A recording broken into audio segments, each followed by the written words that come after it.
Hey everybody, it's Dr. Eric Balcavage. We're back for another edition of the Thyroid Answers Podcast. We have another guest today. His name is Dr. Justin.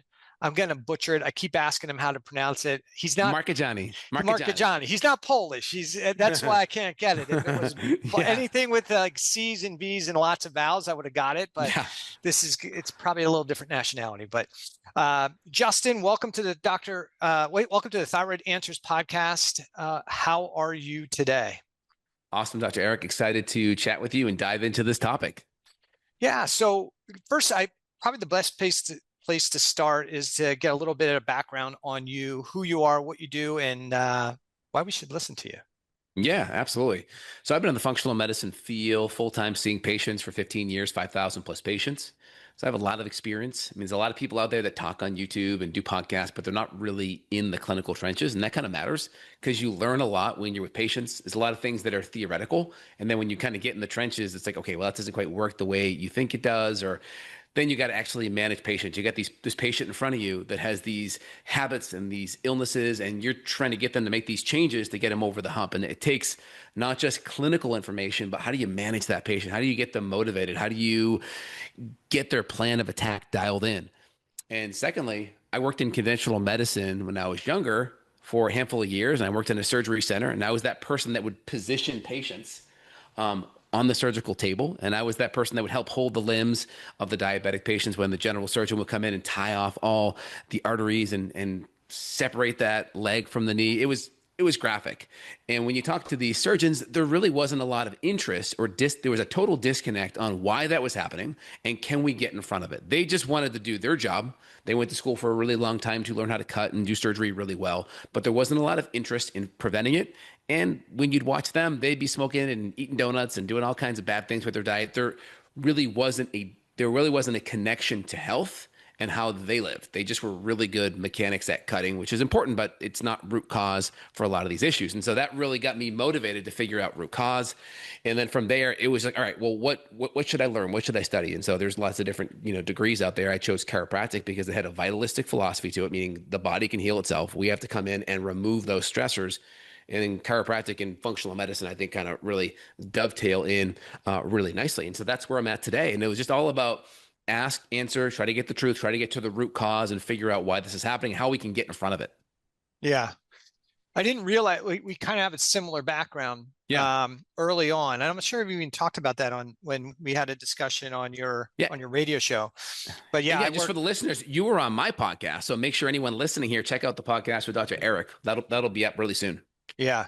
So I too worked in a hospital, planned to go to med school, worked in the OR, the ER, and in the lab as a way to pay through school. And the longer I spent in that medical practice and then failing in allopathic medicine for my own issues, you can look for something different. And I found a chiropractic too, and it changed kind of my health and my life and it made a big difference. And we're talking about functional medicine now, and we're going to talk about thyroid physiology and those things, but the chiropractic philosophy does meld really well with what we're talking about from a functional medicine standpoint, right? Correct, 100%. Especially when you kind of look at the chiropractic's founding with D.D. Palmer, and then a lot of the applied kinesiology philosophy that pumped in, where it's just like you have the triangle of health, you have physical stress, you have chemical stress, you have emotional stress. Physical stress, the spine, chiropractic, adjusting was a big thing that could help the nervous system. But the problem is, 1895 when chiropractic was formed, there was only organic food, right? People weren't sitting inside on tablets and computers. They were a lot more active. Their food quality was much better. And there was a whole less toxins out there in the world. And so now we have a much more stressed out person, a lot more sedentary, a lot more toxins, a lot less nutrients. And so the chiropractic input of an adjustment is just not enough to impact the nervous system. You have to go deeper. And that's where functional medicine or functional nutrition, I think, really dovetail in and kind of adapts to the current environment we're in today. So as a background in chiropractic, what really drove your interest in getting into functional medicine? Just seeing that you had people come in that were sick, that were inflamed, and you could adjust them, but their diets were still crummy. They were still drinking out of plastic and eating a whole bunch of pesticides, living in moldy places. They had autoimmune conditions, and you could only do so much unless you really get to the root cause. There were a lot of root causes in motion, and you couldn't just do the adjusting and ignore these other things. And when you started to address everything else, you got their inflammation down. You got them hydrated better. You got better raw material and building blocks to build up the bone, the connective tissue, the cartilage. The patients just got better faster. Yeah. And it was just looking at like the data, like who got better faster. Okay, you can adjust this person. They're inflamed. Their diet still stinks. Their gut function still stinks. You can still get them a little bit better, but it's not going to be all the way, not even close. Yeah. And I think that's really important because sometimes we as chiropractors would get a bad rap because we'd see people 3 times a week for the rest of their life. And people would be like, well, why do we need so much care? Correct. And for a lot of people, we could adjust them and it could make a positive change. But because of their poor health, their poor lifestyle, their nutrition, toxicity, they couldn't maintain the changes. They couldn't maintain the correction. And so once you start adding these life and lifestyle changes and you start looking at diet, nutrition, and behavioral patterns and start to make positive changes there, it puts the body in a better state to not just kind of temporarily repair, but to actually heal long term. So Yeah. big dovetail of those two things. And I butted heads with a lot of chiropractors when I went to school. I went to a very straight chiropractic college. And I'm like, hey, I wish that I could just adjust this person and that would fix their poor diet or their mold toxicity or the fact their glutathione is depleted or the fact they have low magnesium. That does not fix that input, right? It may help with proprioception of the brain. It may decrease inflammation. It may help get more movement in that joint space and allow better articulation and brain feedback. But there's still other things in motion. And I wish it was that easy where I could just hit C1 and it would fix all the issues. Chiropractic is still amazing, but it just does better when other things are inputted. And again, if you're a straight chiropractor, you just have to refer out and make sure you're working with a good functional medicine doc if that wants to be your 100% focus. Yeah. Yeah, I agree with that. So we had you come on because one of the things that you've done lately is you've come out with a new book. It's called The Thyroid Reboot, right? Correct. Yep. Yeah. And I have Thyroid Reboot. It's out. We hit #1 preventative medicine on Amazon. So if you go to thyroidreboot.com, and there'll also be a course that comes out as well, thyroidreboot.com/course. or justinhealth.com/thyroid-course. We'll put links below for you guys. But yeah, course will be basically an extension of the book where I'm doing videos. We're having talks like this, going deeper, probably some live calls, going over labs, really talking about it, getting in the trenches, rolling up our sleeves and talking about action items, what we can do. Because in the end, there's a lot of information out there, but you got to take action. And it's easy to get overwhelmed when you're sick and you have issues. Like, what do you do? Right? And that can be a little bit overwhelming. So what was the emphasis that led you to write the book? Because I know it takes a lot of time, a lot of work to write a book. What led to it? Why did you feel like you needed to write the book? That's a great question. I have autoimmune thyroid issue myself, Hashimoto's. And so I saw that. I had some fatigue. I had some adrenal issues. And I worked on and utilized a lot of the functional medicine principles that I utilize with patients. And there's a lot of people out there that will market to thyroid or market to SIBO. And it's a lot of times we can replace functional medicine treatment and care, but we can kind of apply it within an allopathic model where you and I know you can't just treat the thyroid to get the thyroid better, because we know most thyroid issues have an autoimmune component, and we know the immune system, 80% of it's in the gut. So if you're not fixing the gut and then the environment that impacts the gut, then how do you get the thyroid better? Now, the average, conventional doctor, their specialty is siloed in that area. So the average conventional doctor could not go, okay, thyroid, and then, okay, well, endocrinologist, gastroenterologist, neurologist, all these different fields interact because that's how functional medicine works. Everything is connected like a spider's web. In conventional medicine, it's the opposite. And they're basically just managing the symptoms in their each individual silo. Very rarely does the treatment ever get to the underlying root cause. And so just seeing that, feeling disenfranchised with the conventional options, it never made sense because I always was trained to say, why? What's the root cause? What's the root cause? And the answer just came to be the same every time. It was either we don't know, #1, or it was genetics, #2, or the third was you're just getting older, #3. That was it. And then once you were in those 3 categories, it was here's an antidepressant, here's a psychreferral. That's it. That's kind of where I was, seeing patients at. Now, if you had high TSH, okay, they may use some levothyroxine or Synthroid and bring that TSH down, which can be helpful because high TSH is not a good thing. but that may not be enough to get to the root underlying cause. And the person could still have now normal thyroid labs from a TSH standpoint, but could still have downstream thyroid problems. They may never get their thyroid immune response under control, and they may still have symptoms. Yeah. So there is talking through the lens of thyroid physiology is probably one of the biggest lenses in functional medicine. And there's hundreds of people that focus on thyroid physiology, and there's so many people that struggle with it. And there's probably hundreds of books on thyroid physiology, especially from a functional medicine perspective.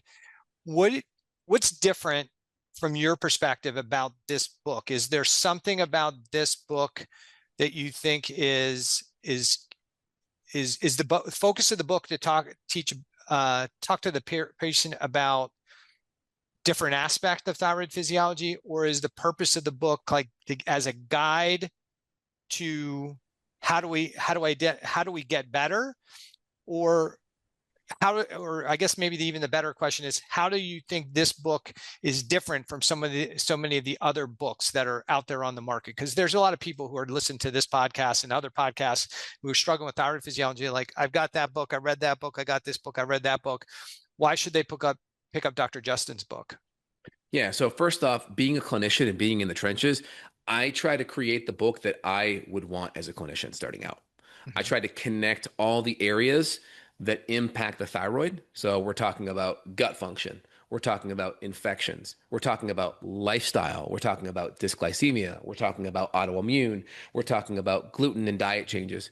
We're talking about water quality. We're talking about air quality. So I try to connect the dots all across the board. And I look at everything kind of mechanistically. And so I created lots of flowcharts and lots of images because I'm a very visual learner. Mm-hmm. I try to teach people concepts, not to memorize something. When you understand something conceptually, it's locked in. If you're just memorizing stuff, it's easy to forget it. So I try to teach conceptually, use a lot of metaphors and analogies. I put about 80 or 90 pictures in the book too, as well, and different flowcharts. And then, of course, everything's connected. So when you talk about thyroid, okay, we understand the nuts and bolts of thyroid, but then how does it connect to the gut? How does it connect to anemias and blood sugar? And so we keep on building out so you understand how it connects across the board. And I feel like if you go through and read my book, you probably have a better understanding than most endocrinologists, because I go in pretty deep into the thyroid physiology, but I also zoom out, right? Okay, it's deep, but now what's the action item?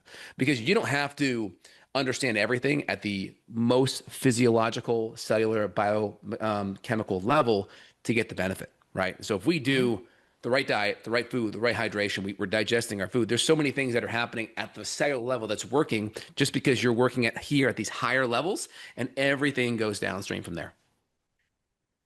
Good. So let's get into thyroid physiology a little bit, and maybe where opinions differ a little bit. In allopathic medicine, they would say, I think the argument is that allopathic physicians don't realize that hypothyroidism is primarily caused by immune-driven disorder. And I don't think that's true. I do think they realize that. It's not part of their treatment philosophy. So I think that's part of the issue is, hey, they don't run thyroid antibodies. They only look at TSH. They only look at maybe free T4. They don't look at those things. But I think generally it's considered, if you look at the literature, that the vast majority of it's immune.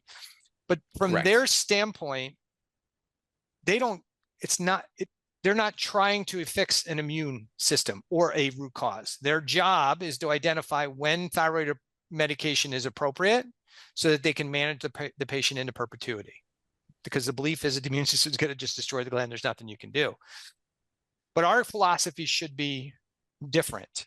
And we are concerned as to what's triggering this whole process.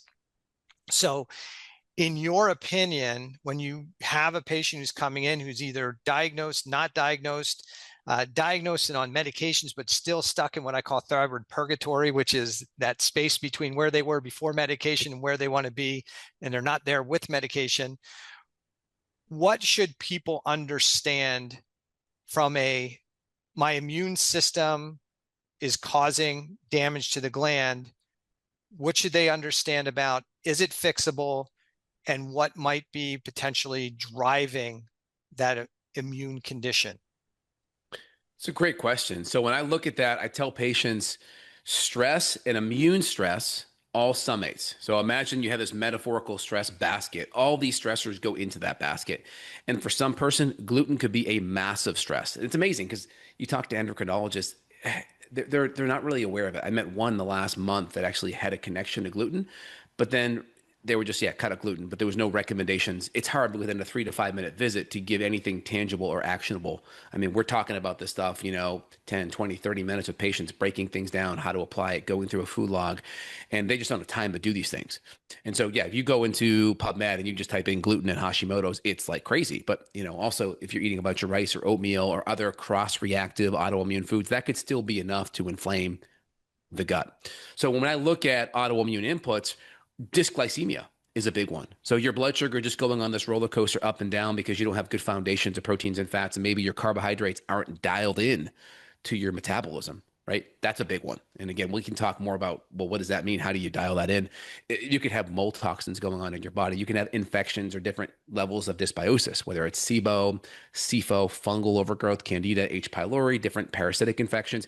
You could just have chronic stress, that's sympathetic overload happening, and it's lowering your enzymes, lowering your acid, lowering your bile salts. And then that can also create nutrient deficiencies because we're not breaking down our food.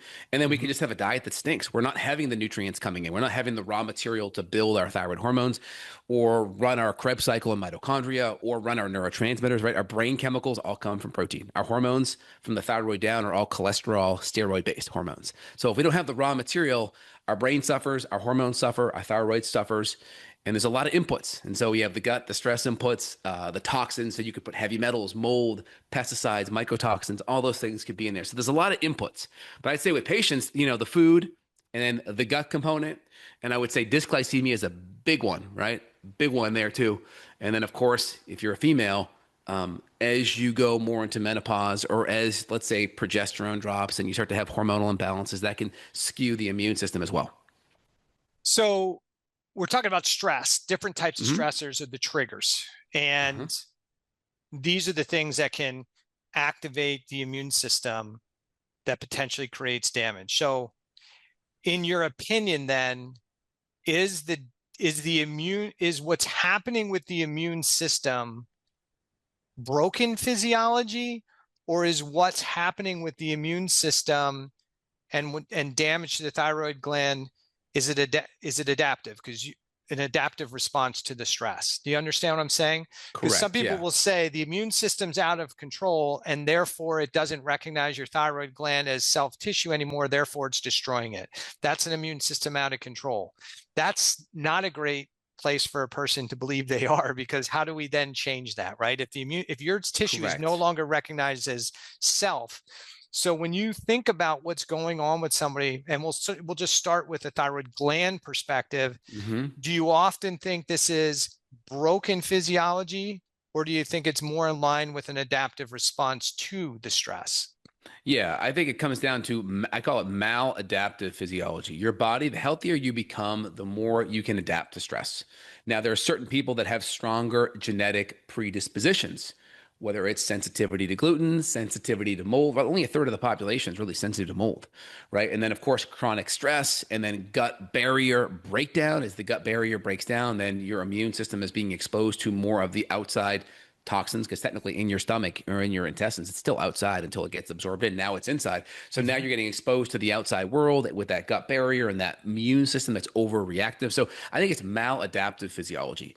And patients come to me, they're saying, Dr. J, can you help cure me from your thyroid issue? And I just tell them, well, here's the deal. You have this genetic predisposition. And from a cure standpoint, of course, only, right, we have to say this as a CYA, only a conventional medical doctor and pharmaceutical drugs can cure someone. But we know functionally the genetics are always going to be there. We can decrease that predisposition. So functionally, those symptoms are not expressing itself because your physiology becomes more adaptive, and we get those stressors down to a load in which your body can handle it and your immune system can handle it. That's kind of the goal, I would say. And some patients are more sensitive, right? Some patients, it's like one tiny bit of gluten, they're on the toilet for like a week. Some, it's like, okay, well, we have a little bit more flexibility here. And so everyone's a little bit more sensitive too. And so it just depends too. Are you living in a moldy house for 10 years as well? All those things add into that stress bucket. And I just try to look at everything and just try to itemize it and just try to peel off those layers one by one. And then the physiology becomes more adaptive. Yeah. And so I know in the book you talk about this the stressors, and you talk about physical, chemical, and emotional. Yeah. And I think it's important for people to understand, because there's a lot of people that think stress, just at the core, stress is the problem, right? And the answer is, and they're trying to, how do I avoid stress? They get frustrated. Like, how am I going to get rid of that? I got kids, I got family, I got all this. Do you think it's the stress itself, just different stressors? Or do you think it's the person's, either the intensity of the stress or the excessive load for a continuous period of time that's the problem? Because somebody might say, hey, isn't some stress good? Then if I can't have stress and I can't exercise because stress creates that, I think people get concerned about all stress is bad, versus it's not about stress being bad. It is about how long, how intense. Do you understand what I'm asking you? Yeah, yeah. And so first off, I would just say most people's interpretation of what stress is just warped. That's the first thing. So when I say stress to someone, the first thing they go to is work stress, family stress, finance stress, like the stress that I have to deal with on the emotional side.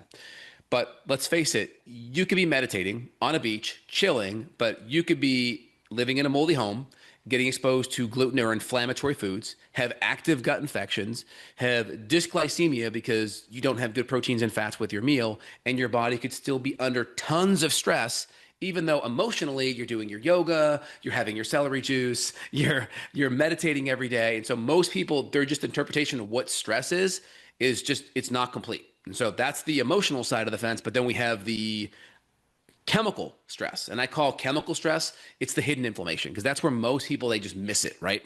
And it's not what you don't know, it's what you think you know that just ain't so, tends to be the issues, right? I could go to most vegans in the vegetarian community are probably fall into that loop. And that's a whole other, we can go deeper into that. And then the physical stress, that could be either you're working out too hard, you're a CrossFitter, you're running marathons, thinking it's great for you, but it's creating lots of oxidative damage, or it's the person that's sedentary, not doing much at all. But that chemical stress, I think, is I call that the hidden inflammation that most people overlook. Yeah. And I would agree with what you're saying. The challenge for people is, it's not, we need stress. Stress makes us stronger. Stress makes us more adaptable. Yeah. The problem is if it's long, prolonged, excessive, without recovery, right? Especially from an exercise standpoint, where I think everybody should be exercising. And if you're not exercising, it's going to create a problem. But if you're doing excessive exercise every day, that can contribute to it. And then Dr. Justin's right. I mean, we're talking about, oftentimes even from the emotional standpoint, it is not the relationship with your spouse. It is not your job. It is not your finance. It's your perception of those things that creates a positive or negative response. I think everybody blames this, we like to blame the situation. Well, that happened. Well, you're entitled to your pity party. But if you continue to focus on it, and it's creating a negative impact on your physiology, that's not good. You could take that same negative situation and turn it into a positive and have it be a positive stress response, correct? Correct. And I tell patients like this, go without sleep, eat McDonald's for a couple of days and not move at all, and then try to deal with your taxes, or go try to have a difficult conversation with a family member. See how your body deals with that. Now do the opposite. Sleep good, move good, eat some good food, make it organic, and then deal with that stress. See how your body deals with it. It's going to be totally different. There's ways you can look at it from an HRV score, or they have different readiness apps on different technology, like the Oura Ring, that you can see your nervous system becoming more adaptable in real time. So somebody gets diagnosed with hypothyroidism, and right now there's different camps with what we need to do, especially within functional medicine.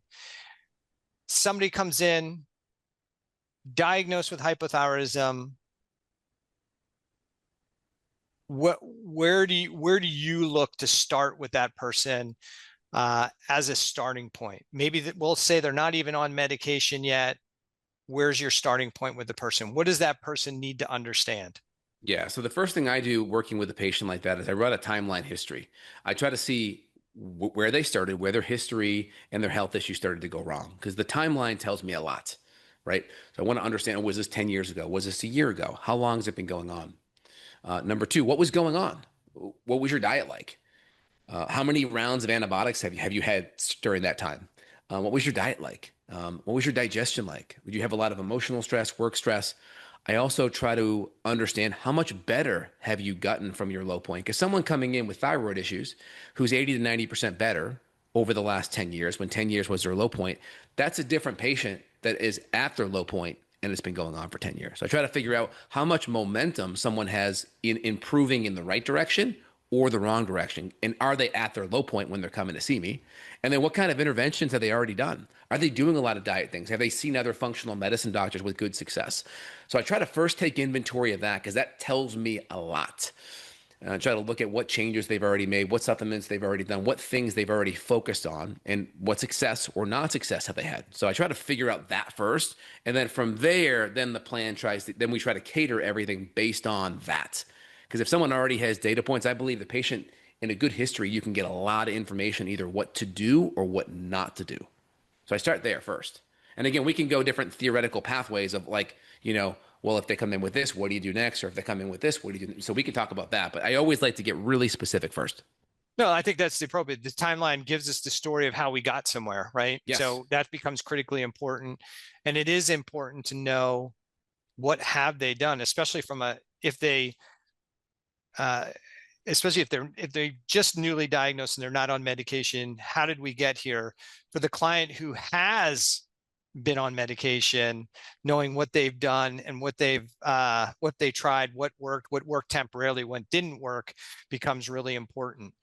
A lot of 100%. people, there's different strategies, and I think this creates some frustration in the functional medicine space, which is if somebody has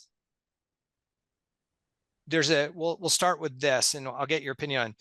There's a discussion where if you have thyroid antibodies positive, you have Hashimoto's.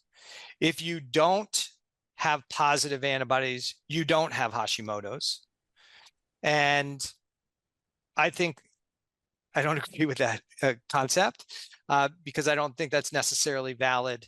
I think the vast majority of people who get diagnosed with hypothyroidism, if they haven't had their thyroid gland removed or radiated, or we know that they have an iodine deficiency, the likelihood is immune-driven thyroiditis. So in your model, and when you're dealing with somebody and you're trying to determine, do they have Hashimoto's? Because this is a hot button. Everybody, that's the thing we give medical physicians a hard time about, which is they don't test antibodies.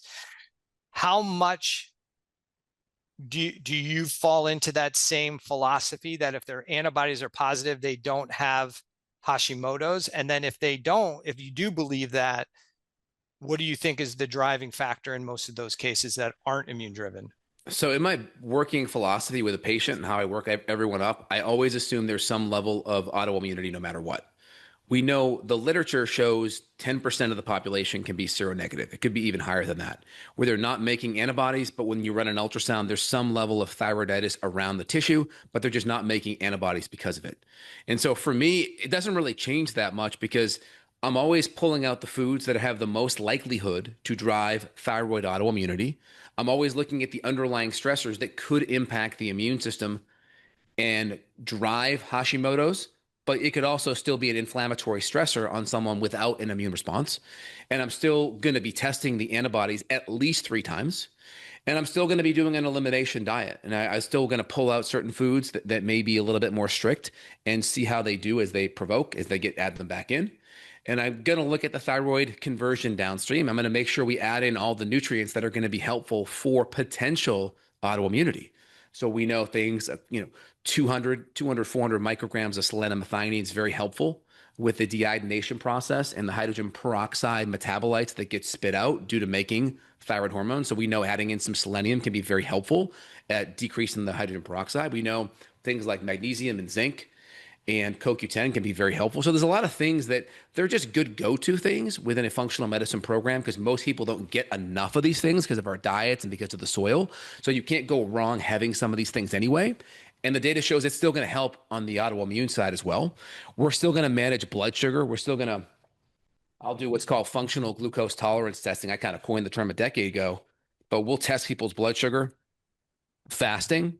And I want someone's blood sugar not to go above ideally 120 in the first hour and back below 100 within hour 2 to 3. Because the more we can snake our blood sugar along throughout the day and we're not crashing it up above 120 to 140 and then back below, back really in a hypoglycemic state, the more we can snake our blood sugar along, the less insulin we make on the high side and the less cortisol and adrenaline on the low side. So the more we can snake our blood sugar along with good proteins, good fats, and the right amount of carbohydrates for your body type, the less your hormonal system has to come bail that out.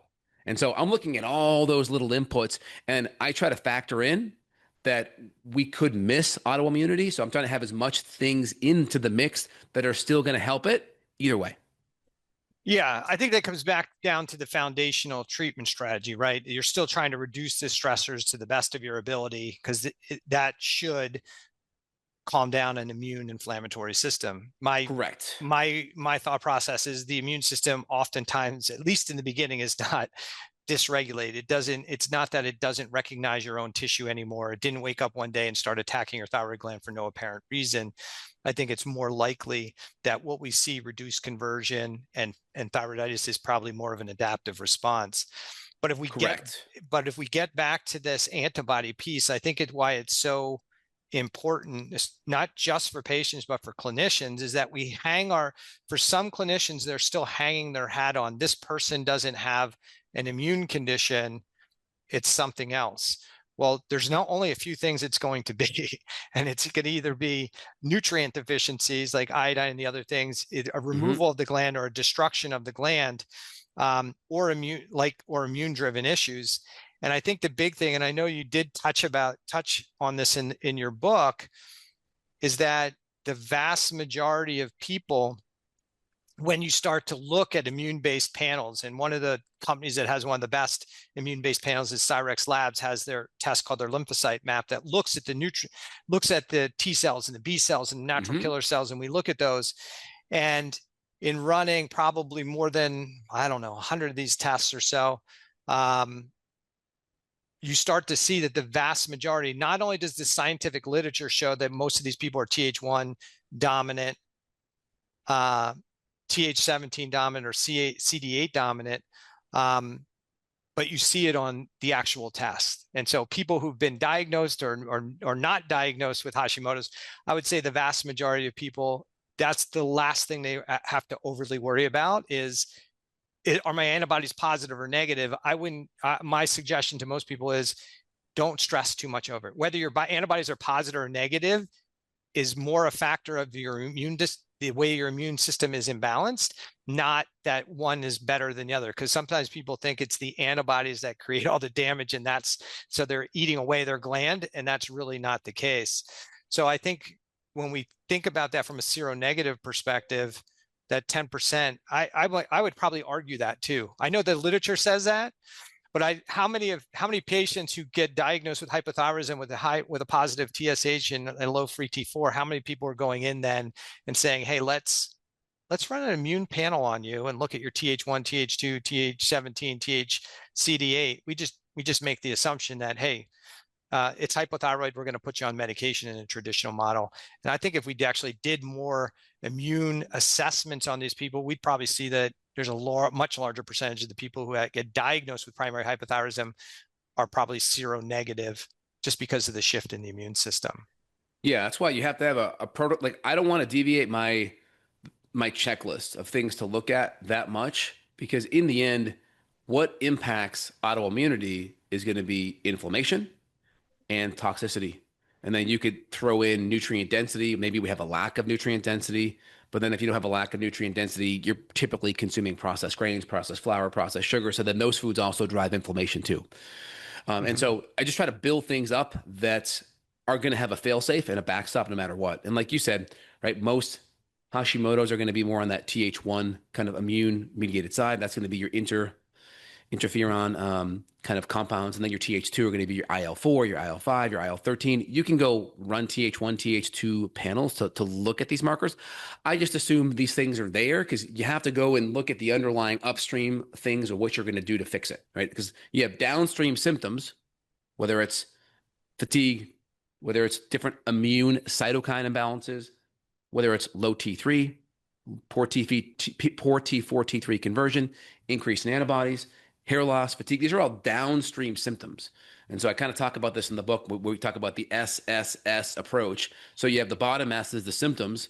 The middle S above are the systems that are not functioning well, whether it's gut, immune, whether it's hormones, adrenals, thyroid, female or male hormones, whether it's detoxification. If these systems are not functioning well, that drives these symptoms downstream. So first off, we're dealing with system dysfunction, not symptom dysfunction. And then above that S, the second S, is the first S, which is stressors.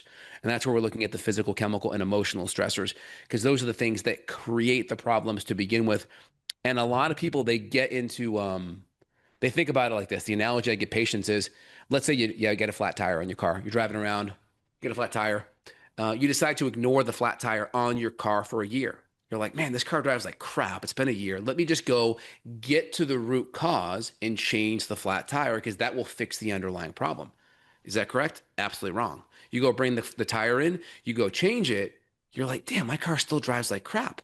It's like, well, you were driving on a flat tire for a year. So the suspension shot, the tires are all, worn unevenly. The alignment's all jacked up. And so now you created other collateral damage by ignoring this one thing. So just because this was the first shoe to drop, just because you fixed it years later, other things have now happened. And that's the issue with, I think, in functional medicine. Yeah, you have this root cause, but the longer that root cause is ignored, damage spreads. And that's where you have to come in and really have a body system assessment of everything. Just like, okay, here's the tire, but now what about the shocks, the suspension, right? The front end. What about all that now? So now we got to look more globally in all the systems that are impacted. Yeah. And for the listeners, this is what we talk about all the time on the podcast. And Dr. Justin's take on this may be a little bit different, but I think we're pretty similar to what we're thinking here. You add excessive amount of stress to the system, more than your body can adapt to in the moment. And that's when your body has to make wholesale changes.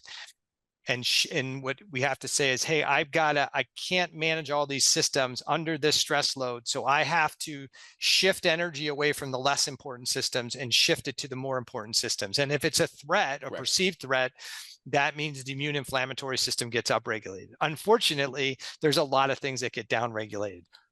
Metabolism gets downregulated. Mitochondrial function gets downregulated. Sex hormone, detox, gut function, all of these systems slowly become downregulated. It's not on or off. It is, hey, we're going to slowly steal energy from this and put it to this. And what starts to happen is we have adaptive changes. You could call it malfunction, altered function, dysfunction. And in time, that can start to create symptoms.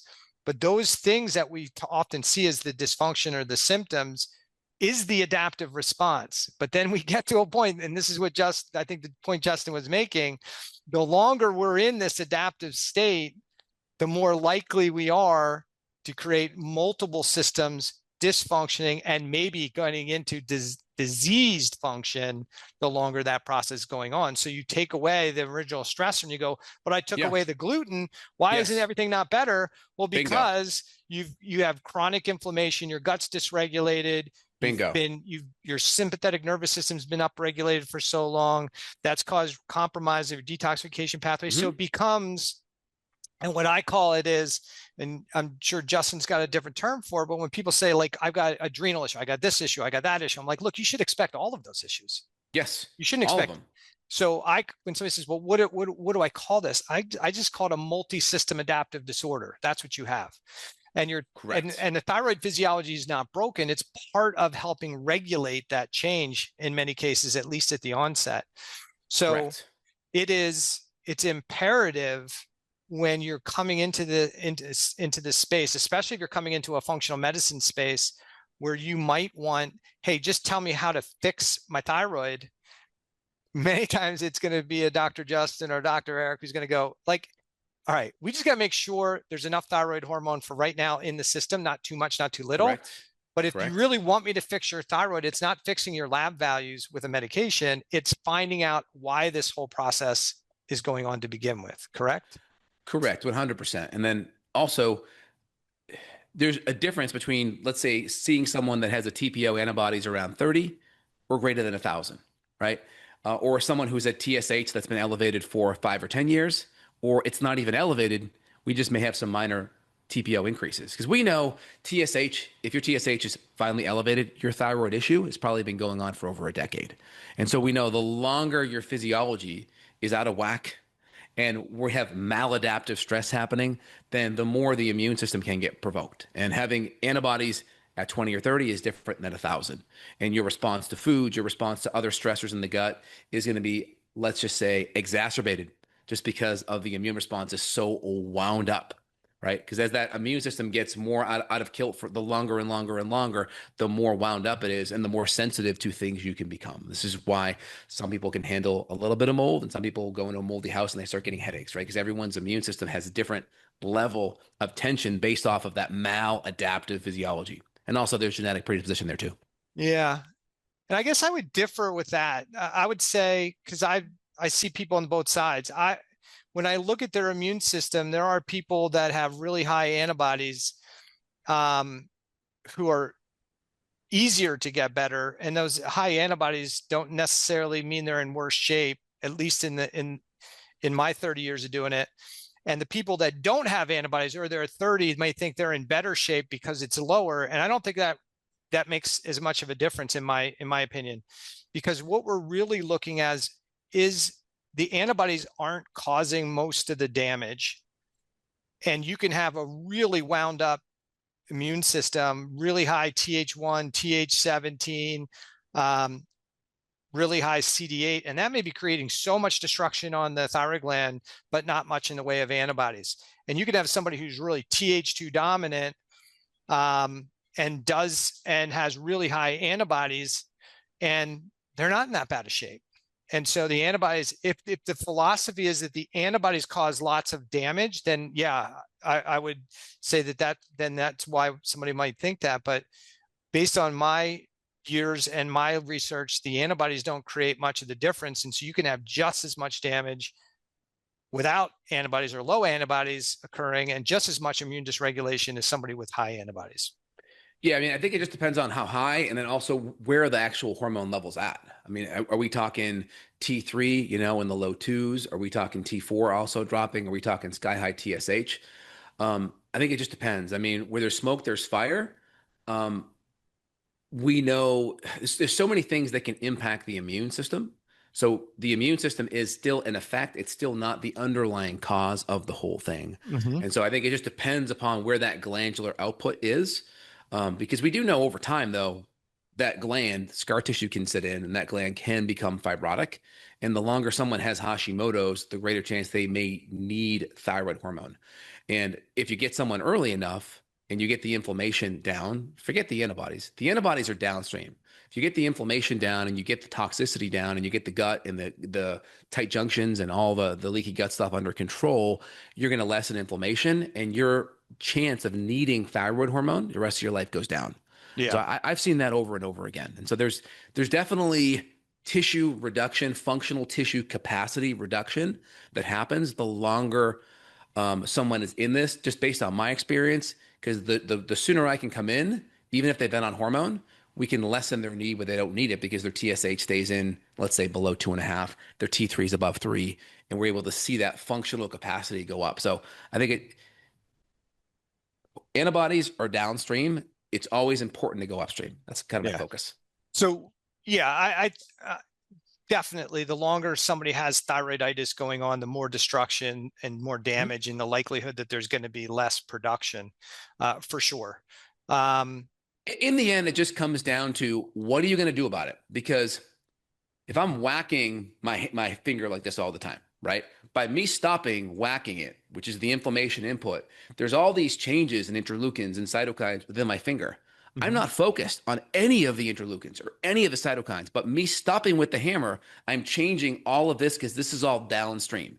And so I think clinicians do the best when they focus on removing the upstream inputs because it changes all the collateral stuff downstream, all the minutia that you don't really have to get into if the upstream stuff is addressed. Yeah, and I think that's kind of the point of this part of the conversation is we have a tendency to have people get caught up on the lab value and manipulating the lab value. Like, oh, I got to get my antibodies down. Okay, but there are some supplemental strategies you can do to manipulate antibody production, but at the end of the day, the goal is not to manipulate them down. The goal is to address what's driving the immune dysregulation, regardless if there's antibodies, how high the antibodies are, or if there's no antibodies. Right. So if you're taking a bunch of selenium, but you're still eating gluten and your blood sugar is all out of whack and you're not sleeping good, is it helping the thyroid gland? Well, I mean, it's better than nothing if you're going to do nothing at all. But that's where it's like, okay, we have palliative downstream intervention, right? That things that may help reduce the antibodies, may help reduce inflammation, but then we have root cause stuff. And I'm a big fan of doing both because I think when you do both, people feel better faster versus if you just do the root cause and you don't give them some of the extra nutrients that may help. If you do both, I think patients get better faster. I think that's important too. Because in the end, if we don't create a physiological effect, the chance of that patient staying with you and listening to you longer is going to be harder. yeah, I think there's a balance between the two things. In some models, people are just saying, okay, you're deficient, just take this, let's optimize your labs. That's a model. The other model is, okay, what can I do to kind of manage some of the symptoms temporarily while I address the root cause, which I think is what you're trying to say. Correct. And for you, if you were to just kind of say like top 5 inputs, stressors that are impacting the immune system or impacting and creating downstream inflammation, what would those top 5 be for you out of the gate? Emotion and mindset, number one. I'd say those are 2 different things, especially for our ill patients, because if their mindset is my immune system's attacking me, it doesn't recognize me, my body's attacking myself, that's a terrible place for a person to be. It's those people are going to be harder to get better. So we have to have them believe that they have the ability to get better. So mindset, hey, I don't think this is going to work. Guess what? Probably isn't. So mindset's huge. Emotional stress, whether it's conscious or subconscious, is the thing that you can't control and continues to create some challenges with. Third, definitely nutrition. I do think what we eat makes a huge deal on our health and well-being. And I think it's one of the things that people are most confused about today because their belief is that it's about a specific diet religion versus an eating style versus, oh, it's got to be carnivore or it's got to be vegan or it has to be organic. And those are all things to talk about. The fourth thing is physical stress and strain. And so this kind of matches with stuff that you're saying. I think most of what we'd say is the same, but there's people who do very little physical activity and that contributes to their stress on their physiology. Correct. And then there's people like what happened to me when I developed Hashimoto's.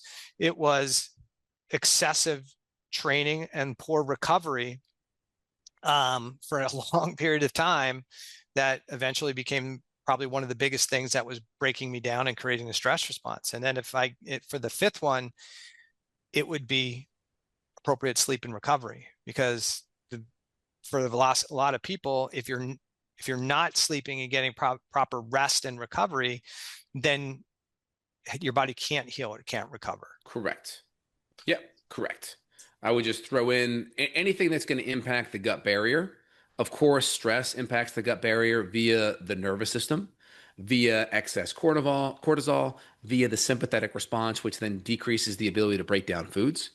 But then now if we have that environment with stress and that gut barrier is broken down because of that stress hormone breaking the tight junctions down and the lack of enzymes and acid and bile salt, now anything that gets into the gut is going to create more problems, whether it's microbes or food allergens. Now, like we talked about in our podcast, that those toll-like receptor sites are constantly sensing all of the stressors in that environment, and that could impact the zonulin protein and that tight junction unwinding and allowing more exposure of the immune system to all these stressors. Yeah.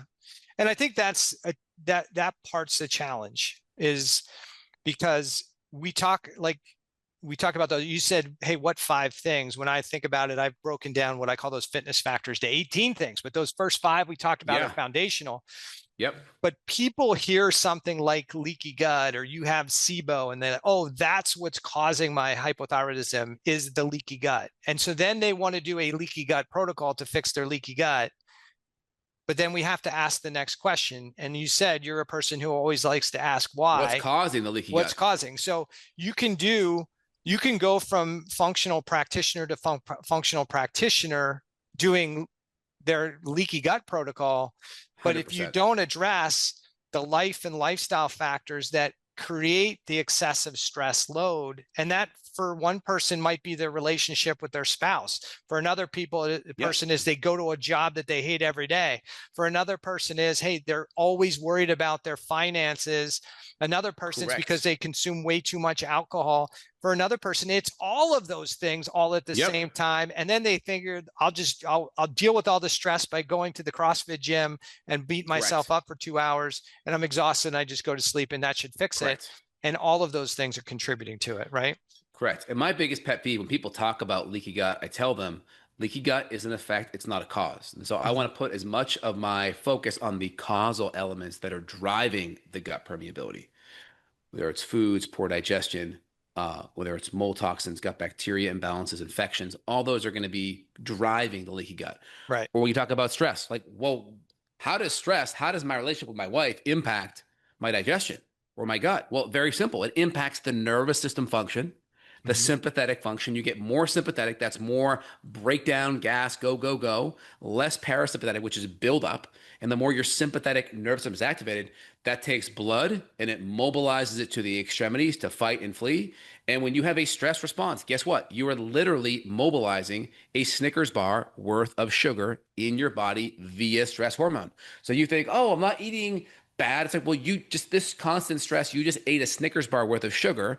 And why does that happen? Is because the sympathetic response, prehistorically, it evolved from the fact that you were running or fighting or fleeing from something, and you needed fuel to get the hell away from that thing or fight that thing. And so that's how we evolved. But now we're not needing the fuel. We're sitting at our desk, we're in our car, and we just ate a Snickers bar worth of fuel. All our blood's going to our arms and feet. Our acid and enzyme and bile levels drop. Now we're not breaking down our breakfast, right? And so all these things kind of spiral out of control. Plus the cortisol, can break down the mucus bilayer in the stomach and make us more prone to acid sensitivity. It can decrease the gut barrier and the enterocytes and make our gut more permeable due to the cortisol or due to just not breaking down our food all the way. So try to okay, these are the things, but then what's the mechanism? What's actually happening? And then you can kind of, okay, that makes sense. I get why that stress causes that. I get why that happens now. That makes sense. And when people have attached more meaning to it, they're more likely to follow through and make a change.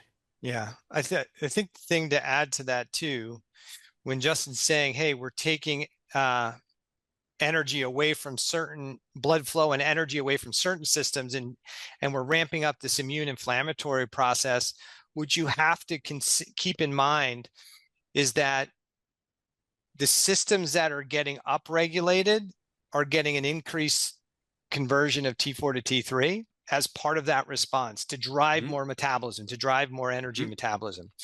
The systems that are going to be downregulated, what adaptively happens in those systems is their metabolism becomes downregulated, because if you left those cells at a high rate of activity without resources, that would create a problem. So part of this, what Justin's talking about, is part of this cell stress or cell danger response.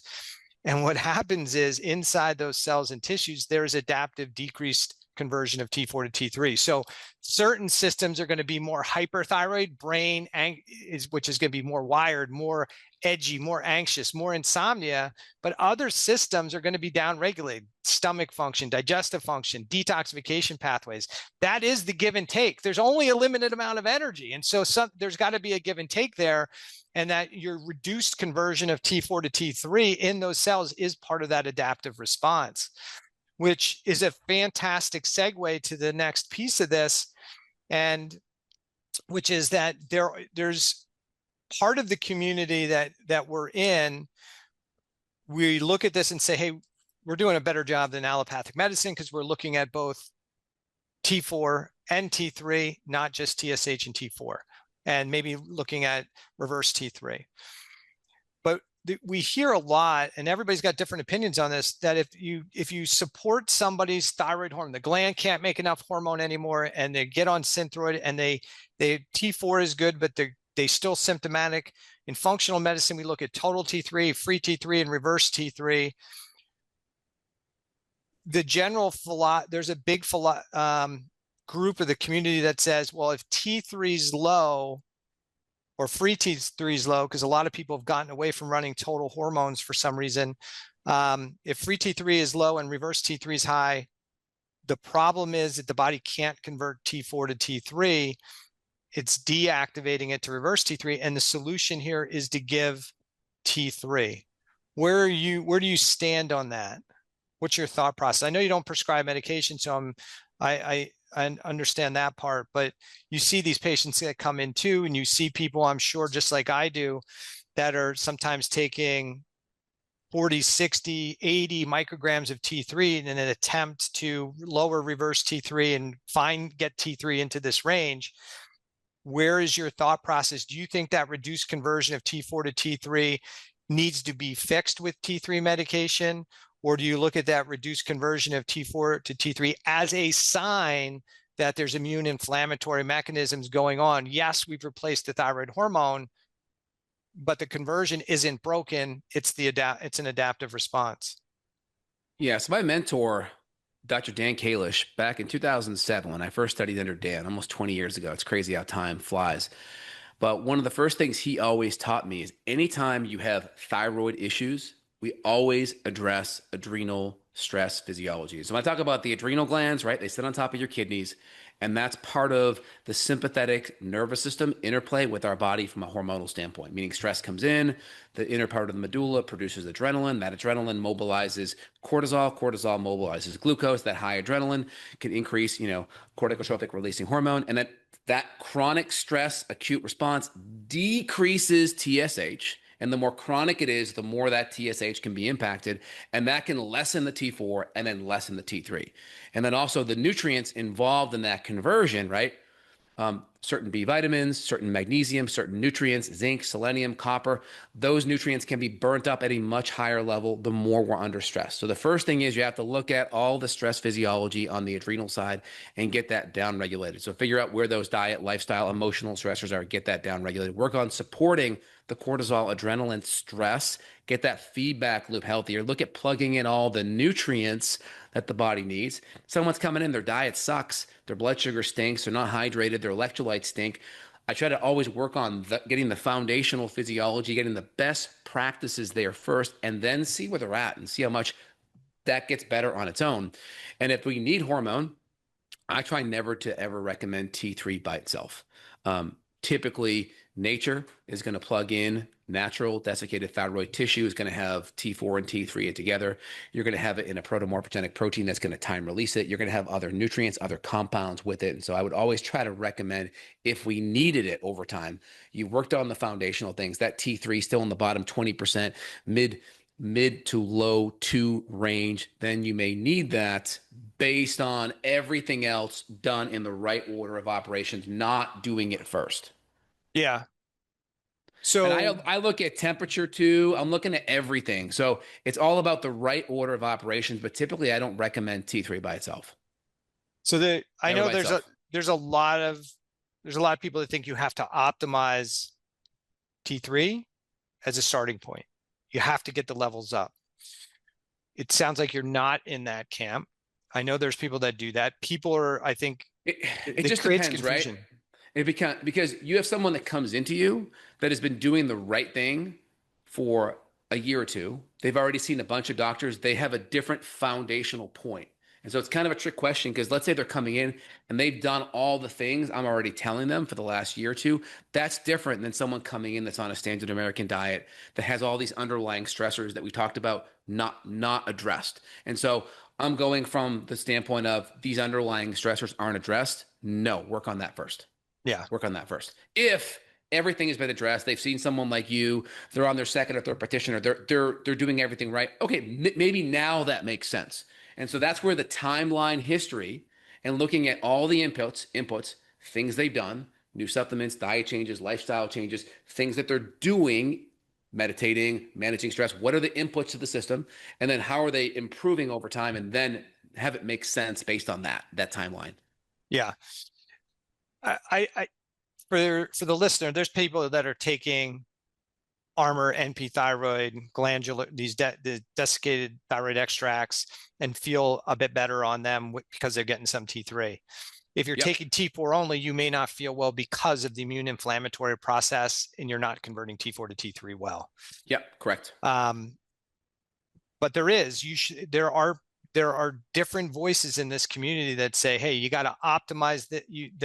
They're trying to manage your levels first and then address some of the root causes. I think that's a slippery slope. I see just too many of those challenges with people who get on that slippery slope, get their little bit of T3 crack, and they go, oh man, that feels better. And they don't, and then it doesn't last. And then they need a stronger dose, and then it doesn't last, and they need a stronger dose. And then it creates more potential problems and atrophy of the thyroid gland. But for some people, there may be a need, especially anybody who's had their thyroid gland damaged, removed. There may be a need for some T3 in the system. So it's not that they should or shouldn't.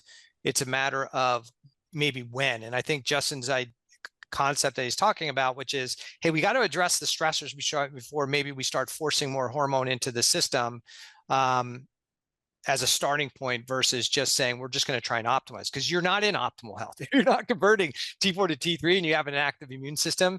You're not in, you don't have optimal thyroid physiology. You're in an adaptive physiology. Yes. I guess that brings, go ahead.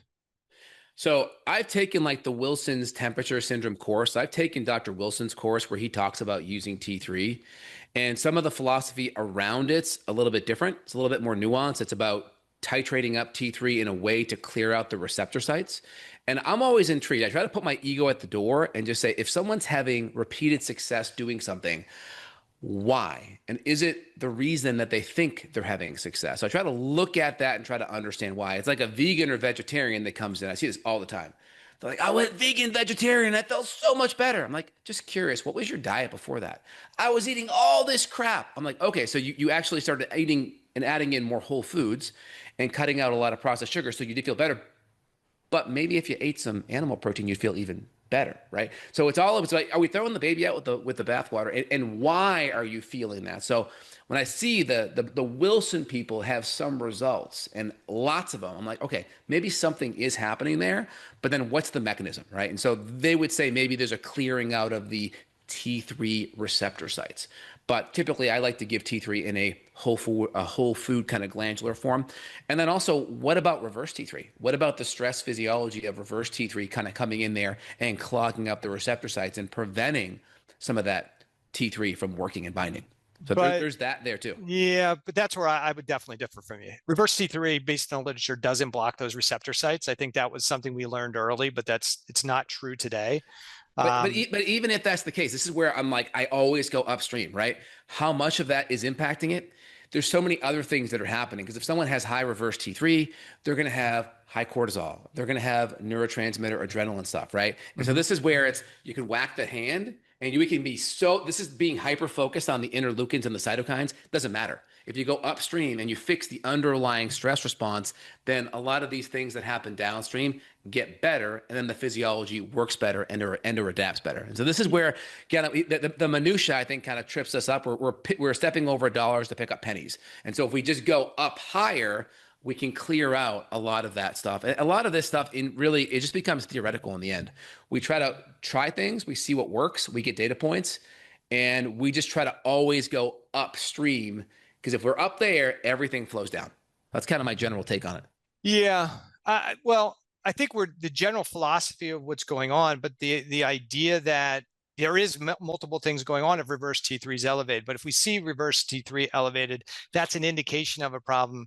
It's not binding, but we run into a slippery slope when we start saying, hey, I'm going to take a bunch of T3 to lower reverse T3 or I don't know, flush receptors, whatever, when that's not really what's happening. But what can happen with T3, it can definitely get into the tissues more, but now you start to saturate the pituitary, you drop TSH, and now if the thyroid gland isn't being fully replaced and you're taking, let's say, 50 micrograms of T4, now you're not taking enough T4 anymore, because under that immune inflammatory stress condition, there's already increased binding of T3 and T4 to the pituitary and the hypothalamus, because those receptors are like 10 times more sensitive than the peripheral tissues. Correct. Yep. So we can actually contribute to the activation of the sympathetic nervous system and the atrophy of the thyroid gland in an effort sometimes to just try and fix a T3.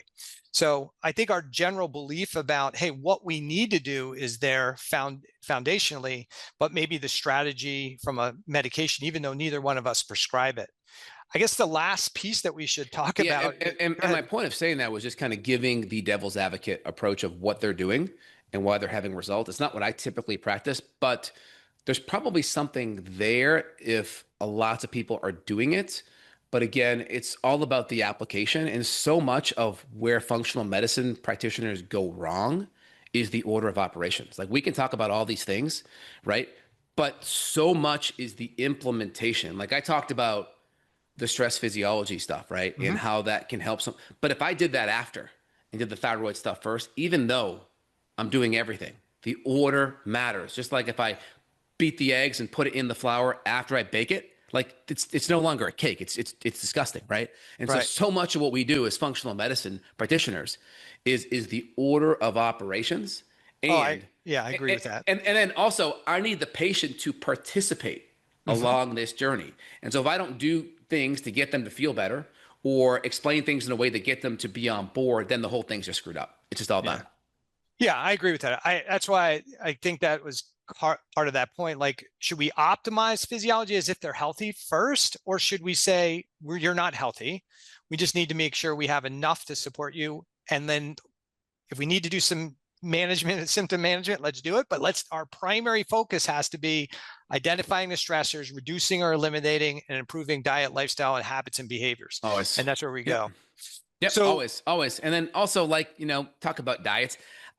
I hate the word diet. I like the word template, right? And I think you have a foundational reason of why you recommend the foods you recommend. So the first off, old foods don't cause new disease on average, right? So you look at all the processed food, the Neolithic fats, the vegetable oils, the grains, the flours, right? Most healthy diets, that happened 100 plus years ago, we start there, right? And so I like the word paleo template. It's just saying old foods, and it's anti-inflammatory, nutrient dense, low toxin, and having good healthy proteins and fats. And then the carbohydrates get dialed in along the way based on how insulin resistant someone is, how active they are, and their tolerance. Do they get fatigued or tired? How does their blood sugar look? So I like to individualize that. So we start there first. And then also how you cook the foods matter. If you have Crohn's or IBS or poor digestion and you have low stomach acid, that big raw salad, and that, bunch of raw eggs may be too much for your system to handle. And so that's where the nuance, I think, comes in on the functional medicine side.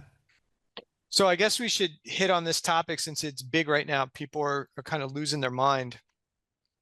Is that what's happening with the FDA and the potential that these natural desiccated thyroid extracts may go away in the next year?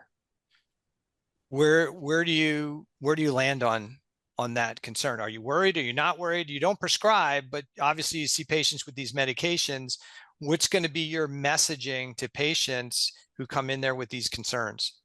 I have a hard time thinking that that's going to happen under the current administration with RFK there at the head of Health and Human Services. I have a hard time thinking that that's going to happen with this administration. I know the previous administration, they pulled back certain peptides and things like that. And they, even wanted to crack down on NAC for a period of time. And some of those things have been unwound over time. And so I have a hard time thinking that that's going to happen based on where we're at now with that insight. So I hope not. I mean, there's been pullback with certain compounds. I mean, it's been hard to get WP thyroid for a while due to certain recalls and things like that. And so hopefully that won't be a thing that happens. But I think, if we look at it, Armour's been around in my book, I think it was 1920, 1915. So it's been around over 100 years, right? And so I'm hoping that will continue to happen. Did they say why? My wife actually told me about this last week. She was reading about it, and I looked into it recently. There's always something every year. It's always something. You know, it was Codex alimentarius is going to pull vitamin C out. I heard that 15, 20 years ago. Nothing's happened since then. So there's a lot of rumor that happens, and nothing's happened yet with that. But hopefully not. What have you heard? What's the reason why? Is it because of the inadequate dosage? Is it because of, yeah, I think it's the inconsistency of the doses? dosages, and yes, it's been along forever. Will it happen? I don't know. But my message is to people that I don't think I'm not concerned about it because I'm not a big NP thyroid armor person in general. I think it's too hard to titer people appropriately on T4 and T3. And I think if people are going to take thyroid medication, if they want T4 and T3, I think it's way better for them to take separate doses of T4 and T3, because then you can increase or decrease each one of them separately as you're working on reducing the stress load, because it's going to change. So you're doing T4 and T3 separately? Yeah. Okay. See, my practice, I don't do that. So typically I'm using thyroid glandular tissue, and then I use the dose twice a day. And so I start at maybe a quarter of a grain. So let's see. So 15 milligrams. And then I'd like to divide the dose, because I just find, one, you get a much more even dose, and two, the dose that someone may be able to tolerate, let's say hypothetically it's 1 grain, that dose taken all at once in the morning can make them have palpitations and those kind of things.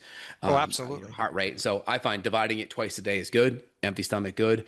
And there's just a lot of nutrients that you get in thyroid tissue. That's why, organ meats are all the rage, because there's a lot of micronutrients in them too, beyond just that. I mean, there's, you can look at Royal Lee, the guy that started Standard Process, and look at some of the protomorphogenic proteins and maybe how that can down-regulate the immune response too. There's some components there, but I try to do it twice a day. And then I will retest empty stomach. So I'll retest 2 to 3 hours after taking their morning dose. And my goal is to shoot TSH somewhere between 0.5 to 2.5, somewhere in that area. I like to see T4 within the functional range, 1 to 1.5, and T3 somewhere between 3 and 4. I look at how the patient feels. I look at, body temperature, how they feel, and then the lab actually comes last. I think patient first, and then you can use some objective markers of temperature second. And then temperature only comes in if I'm fine tuning. And then the last thing is going to be the actual labs. But I kind of shoot for that. TSH is one of those markers. You don't want it high. Like the American Clinical Endocrinological Society said, you don't want to be above 2.5. And so I use that as kind of, they talked about some functional hypothyroid. It's in my book.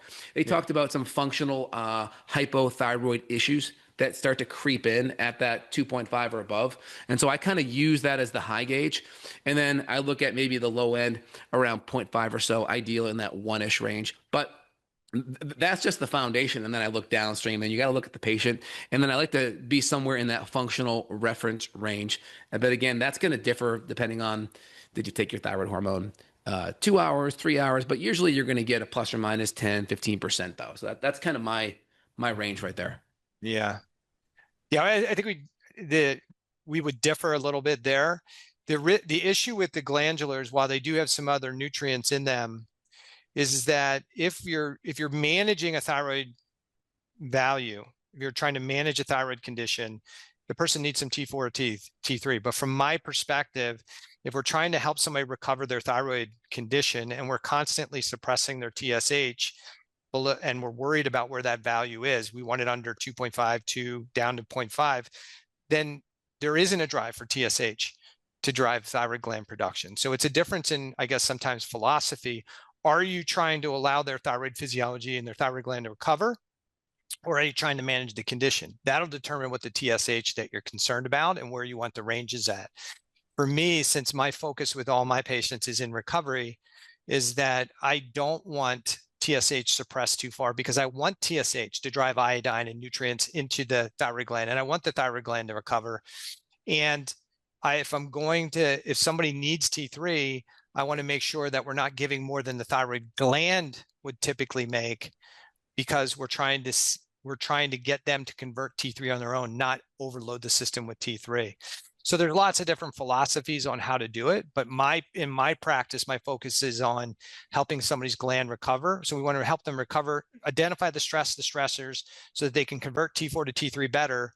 And not only that they convert T4 to T3 better, that we also calm that immune inflammatory process down so that the gland stops getting damaged and destroyed. And if we allow TSH to creep up, that's when we can see people's thyroid glands recover and the need for thyroid hormone go down over time. But yeah, there's different models when we take a look at it. And a lot of it is the chronicity. How long has someone had their antibodies elevated for? How long has someone's TSH been elevated for? A lot of times I see patients coming in that have been on levothyroxine or Synthroid for a decade or two, and their T3 is super low. And then, of course, the take home is we're doing all the things. That's the last thing. And so it's like the order of operations. If that comes in first, that could be a problem. But if everything else is dialed in, then I don't see it as an issue. And how long has this been going on for? Has someone been on something for a decade or two? That's a different story. But the overall goal is you do everything else in the right order. Then when that plugs in, you get everything good. You hold everything stable for a period of 3 to 6 months to make sure everything is fixed, meaning gut function, all of the upstream systems, you get the best indication as possible. And then you can try to taper down as long as everything else is there. And the goal is try to get some people off if they can, as long as TSH stays good, hormone production is good on their own, and you have all the cofactors and nutrients, then you have a better chance. But the longer someone has autoimmunity and antibodies, the more chance that gland destruction has occurred, and the more chance there's fibrotic tissue taking over that functional tissue, and that may not come back. But my thing is always give it a try. Always try, always see how much you can get the root cause addressed, and then check it out and see. Test, don't guess. Yeah. And I think people would be shocked. I know physicians are sometimes shocked if patients been on thyroid medication for 2 decades and all of a sudden now they have a gland that can work again. So the body has an amazing capacity to repair and recover. Correct. The challenge is what we have to make sure, and I think a reason a lot of times medical physicians never see anybody recover from thyroid physiology is because they're always providing the medication that the gland would have made, and TSH is suppressed and there's no drive of the thyroid gland.